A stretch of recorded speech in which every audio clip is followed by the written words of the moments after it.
Om Swastiastu.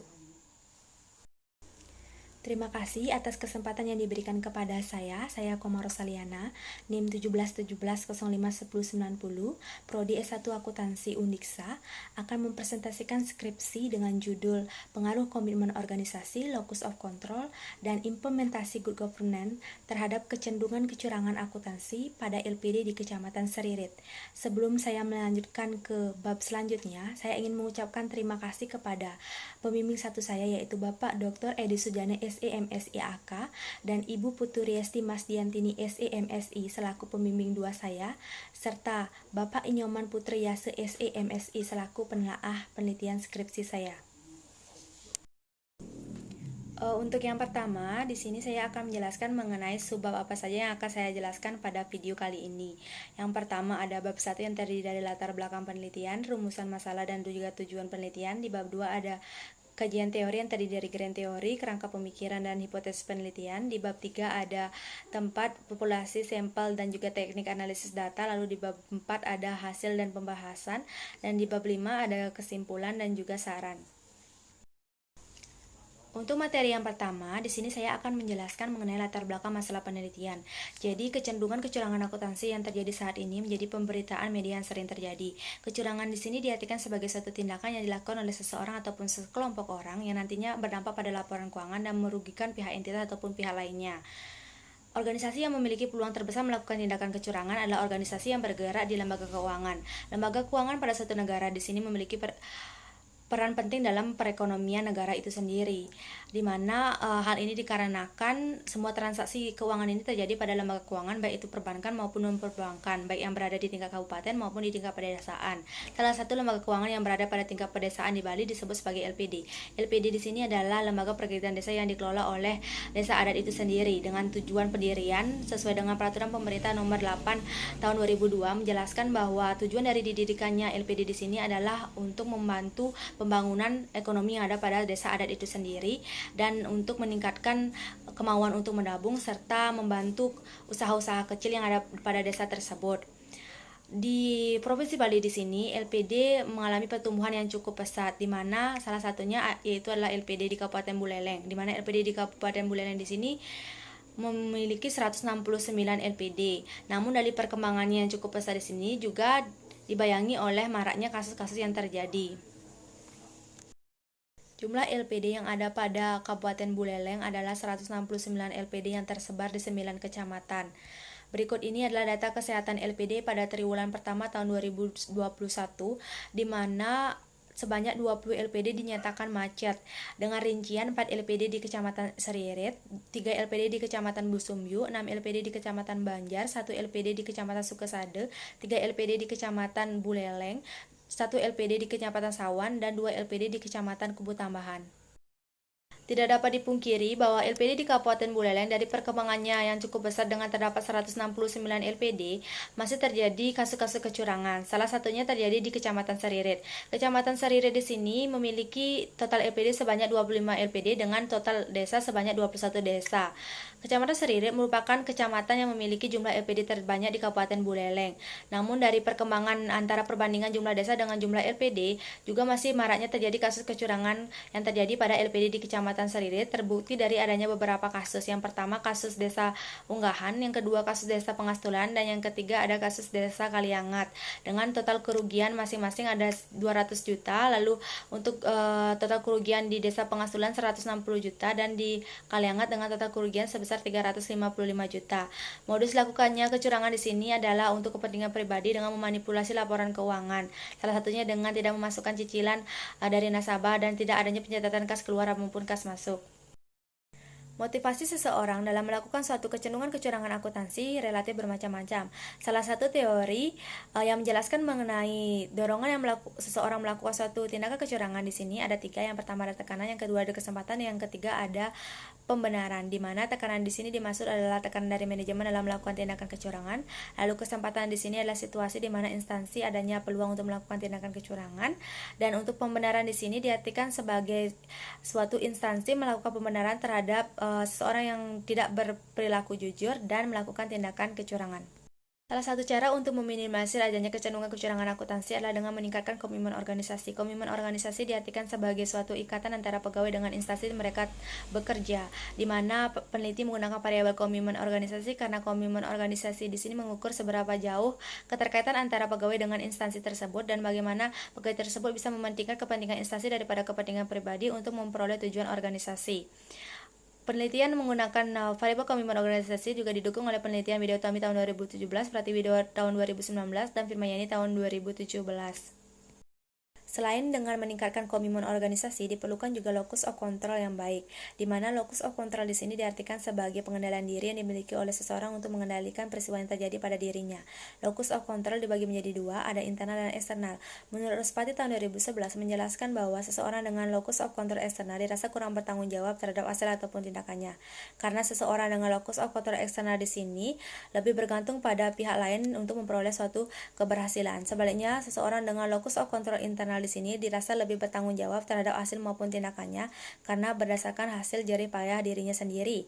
Sehingga seseorang dengan locus of control internal yang tinggi lebih tidak berpeluang melakukan tindakan kecurangan. Sebaliknya, apabila seseorang dengan locus of control eksternal yang tinggi itu lebih berpeluang untuk melakukan suatu tindakan kecurangan.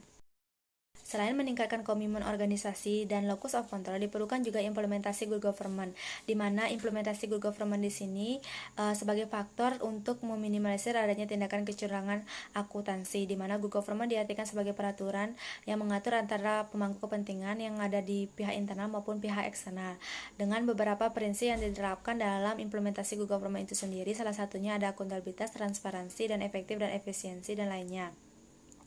Di mana dengan adanya implementasi good government yang baik, maka kecenderungan kecurangan akuntansi pada suatu organisasi itu dapat diminimalisir.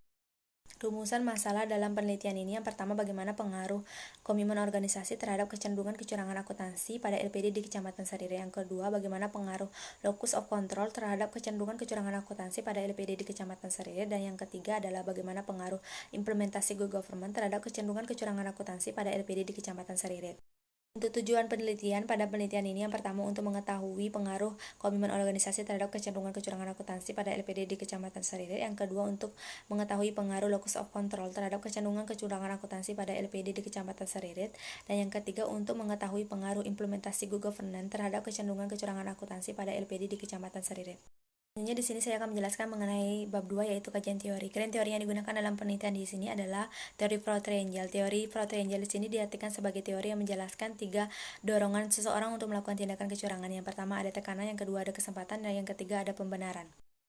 Tekanan di sini diartikan sebagai motivasi seseorang untuk melakukan suatu tindakan kecurangan yang disebabkan oleh faktor finansial ataupun non-finansial, serta didukung oleh adanya tekanan dari instansi ataupun tekanan pribadi. Pada penelitian ini memproyeksikan tekanan pada variabel locus of control.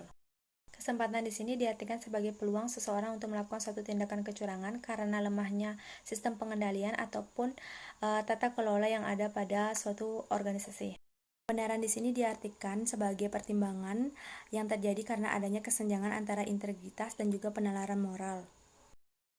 Kecenderungan kecurangan akuntansi di sini diartikan sebagai suatu ketertarikan atau ingin melakukan suatu manipulasi keuangan yang berdampak pada laporan keuangan dengan menghilangkan jumlah ataupun pengungkapan yang ada pada laporan keuangan tersebut.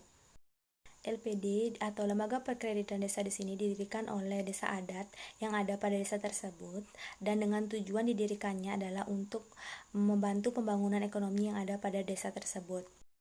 Komitmen organisasi di sini diartikan sebagai keterkaitan antara pegawai dengan instansi tempat mereka bekerja, dan untuk mengukur sejauh mana pegawai tersebut lebih mementingkan kepentingan dari organisasi daripada kepentingan pribadinya untuk memperoleh tujuan organisasi. Locus of control di sini diartikan sebagai suatu pengendalian diri yang dimiliki oleh seseorang dalam menilai peristiwa yang terjadi pada dirinya. Locus of control di sini dibagi menjadi dua, ada internal dan eksternal. Implementasi good government. Good government di sini diartikan sebagai peraturan yang mengatur hubungan antara pemangku kepentingan, itu baik pihak internal maupun dengan pihak eksternal. Selain itu sebagai sistem untuk pengendalian yang ada pada suatu organisasi dengan mempertimbangkan beberapa prinsip dari good government itu sendiri, yaitu prinsip akuntabilitas, transparansi, dan efektivitas serta efisiensi.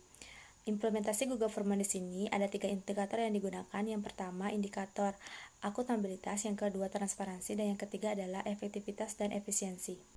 Penelitian terdahulu yang relevan yang digunakan dalam penelitian ini, yang pertama adalah penelitian Wirakusuma tahun 2019, penelitian Asta tahun 2016, lalu penelitian Widya Utami tahun 2017, penelitian Pratiwi tahun 2019, penelitian Budianti tahun 2020, penelitian Suwarniti dan Maria tahun 2019, penelitian Rahayu tahun 2018, dan penelitian Sari tahun 2015. Berikut ini adalah kerangka berpikir yang digunakan dalam penelitian ini, di mana komitmen organisasi berpengaruh secara parsial terhadap kecenderungan kecurangan akuntansi, lalu locus of control berpengaruh secara parsial terhadap kecenderungan kecurangan akuntansi, dan implementasi good government berpengaruh secara parsial terhadap kecenderungan kecurangan akuntansi. Hipotesis penelitian. Untuk hipotesis yang pertama adalah komitmen organisasi berpengaruh negatif dan signifikan terhadap kecenderungan kecurangan akuntansi. Hipotesis kedua, locus of control berpengaruh negatif dan signifikan terhadap kecenderungan kecurangan akuntansi. Dan hipotesis ketiga adalah implementasi good government berpengaruh negatif dan signifikan terhadap kecenderungan kecurangan akuntansi. Selanjutnya, saya akan menjelaskan mengenai bab 3, di mana bab 3 di sini mengenai metodologi penelitian. Untuk yang pertama, di sini saya akan menjelaskan mengenai lokasi penelitian. Lokasi penelitian yang saya gunakan adalah LPD di Kecamatan Seririt, dengan waktu penelitian dari bulan Maret sampai bulan Juli tahun 2021. Berikut ini adalah rancangan penelitian yang saya gunakan. Populasi dan sampel penelitian. Populasi yang saya gunakan adalah seluruh LPD yang berada di Kecamatan Seririt sebanyak 25 LPD, dan sampel yang saya gunakan di sini adalah dengan menggunakan metode purpose sampling dengan beberapa kriteria. Yang pertama, seluruh LPD di Kecamatan Seririt yang terdaftar di LP-LPD, lalu LPD yang masih beraktif beroperasi, dan juga respon yang digunakan adalah pemucuk, petangan, dan kasinoman yang ada pada LPD. Sehingga diperolehlah 21 LPD digunakan sebagai sampel dengan total responden sebanyak 63 orang. Jenis dan sumber data. Data kuantitatif yang digunakan dalam penelitian ini berasal dari hasil olahan data kuesioner yang disebarkan pada LPD di Kecamatan Seririt, Kabupaten Buleleng. Sumber datanya ini ada dua, data primer dan data sekunder. Data primer berasal dari hasil olahan data kuesioner, dan data sekunder berasal dari media perantara yang digunakan untuk proses penelitian ini berupa nama-nama LPD dan data kesehatan LPD yang berada di Kecamatan Seririt, Kabupaten Buleleng. Metode dan teknik analisis data. Yang pertama ada uji kualitas data. Uji kualitas data di sini dibagi menjadi dua, ada uji validitas dan uji reliabilitas. Uji asumsi klasik. Uji asumsi klasik di sini dibagi menjadi tiga. Yang pertama ada uji normalitas, yang kedua ada uji multikolonialitas, yang ketiga ada uji heteroskedasitisitas. Uji hipotesis. Uji hipotesis yang digunakan dalam penelitian di sini ada tiga. Yang pertama analisis regresi berganda, yang kedua uji koefisien determinasi, yang ketiga uji parsial atau uji T. Baik, untuk materi selanjutnya, di sini saya akan menjelaskan mengenai hasil dan pembahasan yang ada di bab 4, di mana hasil dan pembahasan pertama yang saya jelaskan adalah mengenai hasil kualitas uji kualitas data, di mana uji kualitas data di sini dibagi menjadi dua, ada uji validitas dan uji reliabilitas, di mana untuk yang pertama saya akan menjelaskan mengenai uji kualitas. Uji kualitas data di sini atau uji validitasnya ini digunakan untuk mengetahui apakah setiap skor pertanyaan dari kuesioner yang sudah saya sebarkan di sini apakah sudah valid atau belum, di mana menggunakan metode teknik Pearson correlation dan dibantu oleh SPSS. Selanjutnya, kriteria yang digunakan untuk menyatakan valid atau tidaknya setiap item pertanyaan kuesioner di sini berdasarkan pendapat dari Ghazali tahun 2011 menyatakan apabila nilai signifikan dalam setiap item itu kurang dari 0,05, maka setiap item pertanyaannya itu dinyatakan valid.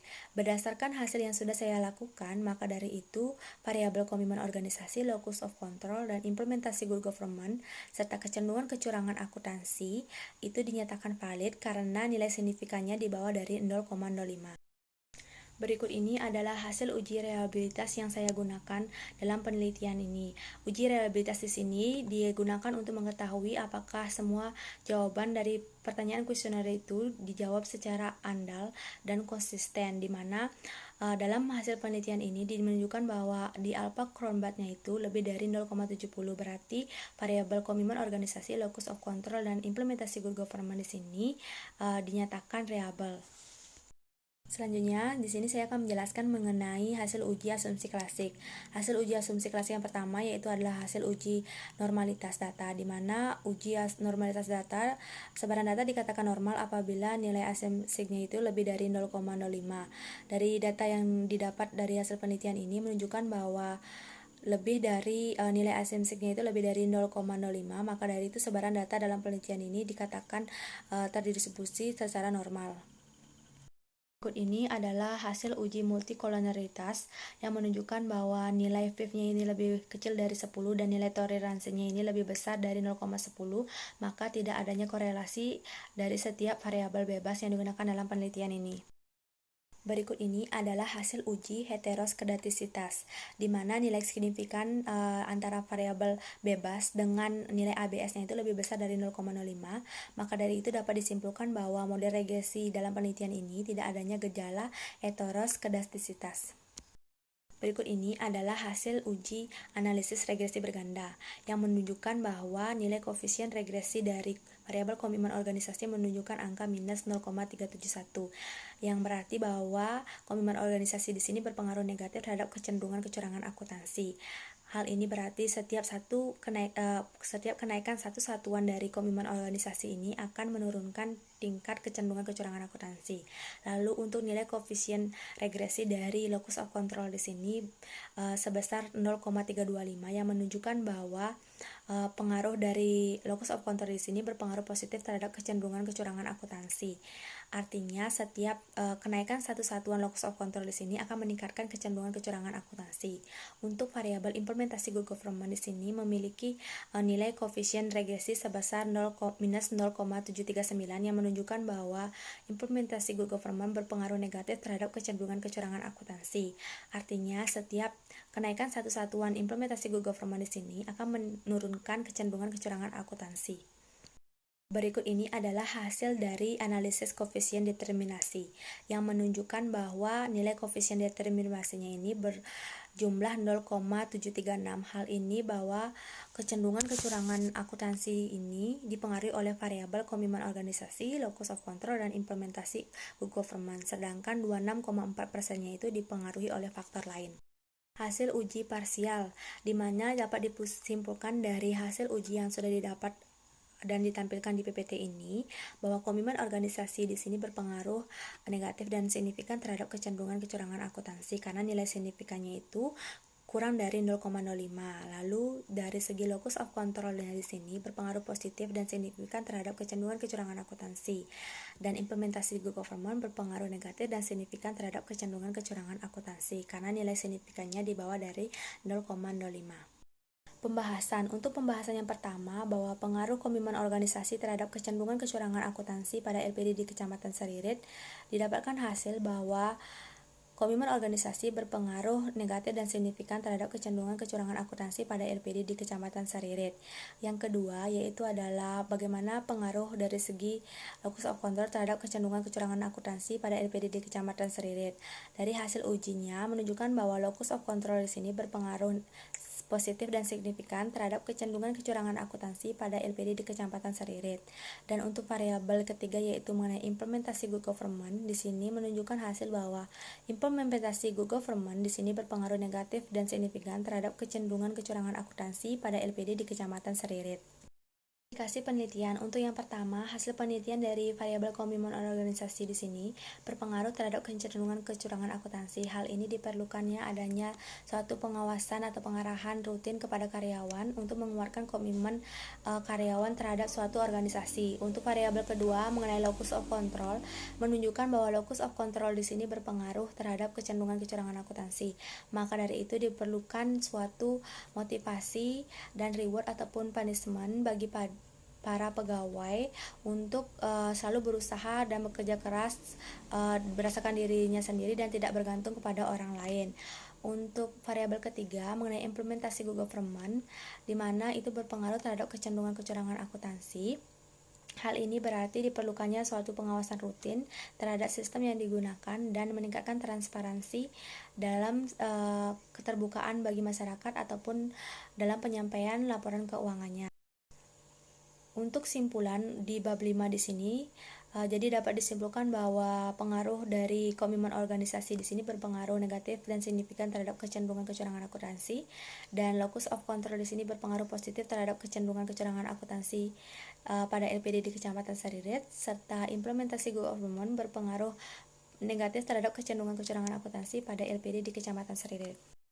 Untuk materi yang terakhir, di sini saya akan menjelaskan mengenai saran bagi LPD itu sendiri dan saran bagi peneliti selanjutnya. Saran bagi LPD itu sendiri yang pertama, meningkatkan komitmen organisasi khususnya komitmen berkelanjutan. Hal ini sesuai dengan hasil dari jawaban kuesioner yang sudah disebarkan oleh peneliti yang menunjukkan bahwa masih kurangnya dari segi komitmen berkelanjutan. Selanjutnya dengan meningkatkan locus of control internal, di mana dari jawaban hasil kuesioner yang sudah disebarkan masih kurangnya adanya locus of control internal yang tinggi untuk meminimalisir adanya kecenderungan kecurangan akuntansi. Yang ketiga, dengan meningkatkan implementasi good government dari segi prinsip transparansi ataupun keterbukaan terhadap masyarakat mengenai laporan keuangan. Selanjutnya, saran dari peneliti untuk peneliti selanjutnya yaitu dengan menambahkan variabel yang digunakan serta memperluas cakupan penelitian dan menambah metode dalam penelitian seperti metode wawancara. Terima kasih atas kesempatan yang diberikan kepada saya. Apabila ada salah kata, mohon dimaafkan. Saya tutup dengan parama Santi. Om Santi Santi Santi Om.